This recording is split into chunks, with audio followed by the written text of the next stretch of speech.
Over the merits of any individual or issue, money talks with a loud voice, and campaign commercials really test the boundaries of truth in advertising, politically speaking. We begin this revival edition with a focus on State Proposition 32, the so-called Paycheck Protection Initiative. Political observers tend to see this as a bad blood showdown between business and labor interests.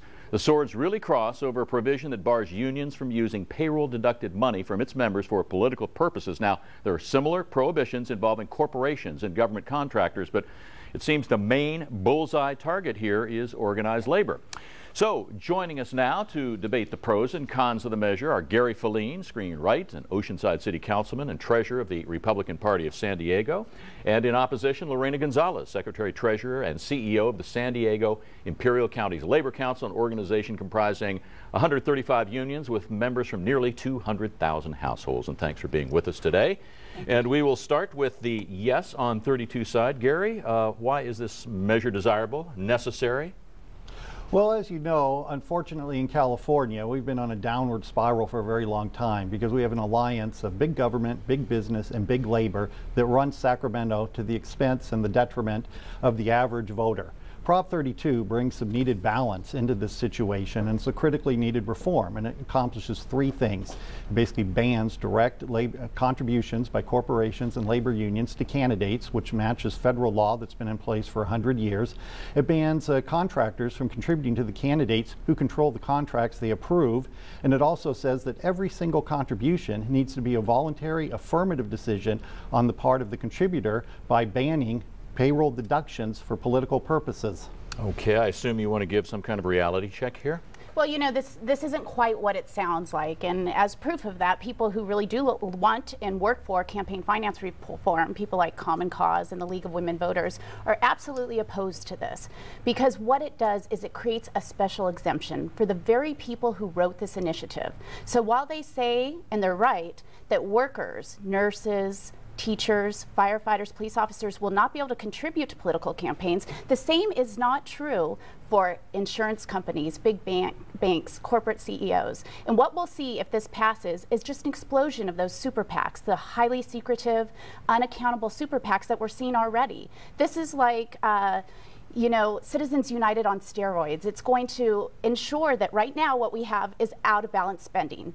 15-1 according to opensecrets.org. 15, that's the business side. 1, that's the worker side. That's what's spent in politics today. If this happens, that'll silence workers, and we'll only hear the business side. Do you want to respond to that? Well, of course, because that's a bunch of dishonest union crap. And the problem we have here is if Lorena attended civics class, she would realize there's a supremacy clause in the Constitution of the United States. And Citizens United was a decision ruled on by the Supreme Court of the United States, not the state of California. And super PACs and their activities are controlled by federal law and federal judicial decisions. A state proposition has no control over those types of activities. So Lorena, you know, to attend Politics 101 and learn something about our Constitution.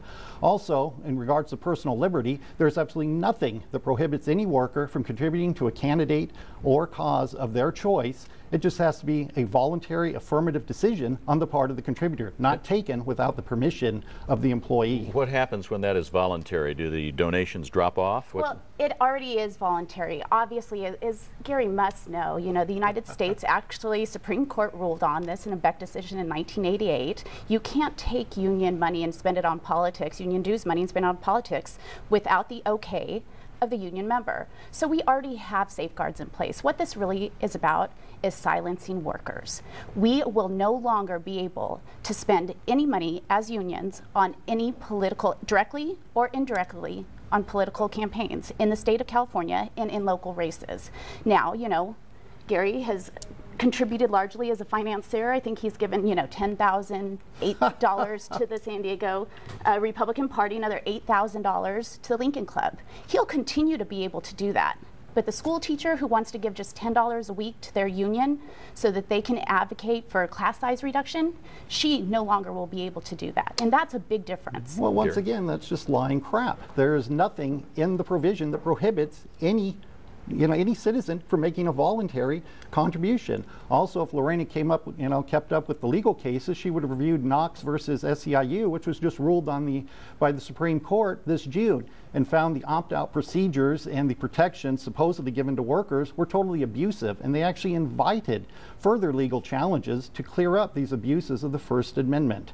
The problem is unions are afraid of voluntary contributions, because when these laws most recently went into effect in Wisconsin, basically contributions plunged by 50 to 90% depending on the union, because the members of those unions felt that they were not representing their interests. One only has to look to California at the most recent bill where the CTA is trying to keep child abusers inside the classroom. I imagine there are a lot of teachers who we're getting off topic here, Gary. The time constraints are such that Lorena is going to get the last word, and would you care to respond? Well, it's clear what this is about. It's a put on the ballot by very right-wing corporate interests, CEOs, business interests, insurance companies, and Wall Street, who want to take away the voice of working people. The system that's been in place has been voluntary. Union members can give through paycheck deduction right now. That's the way they give their dues money. This would prohibit it even in a situation like my own. I'm an employer. I have union members at my business. If they voluntarily want to give money, and I want to be able to take that out of their paycheck for them and give it to their union, this would prohibit me from doing that. Even when the union's okay with it, the worker's okay with it, and the employer's okay with it, that's just not right. Okay, we're going to have to leave it here for now. This is Proposition 32 we were talking about. Gary Felien, Lorena Gonzalez, thanks for joining us this morning.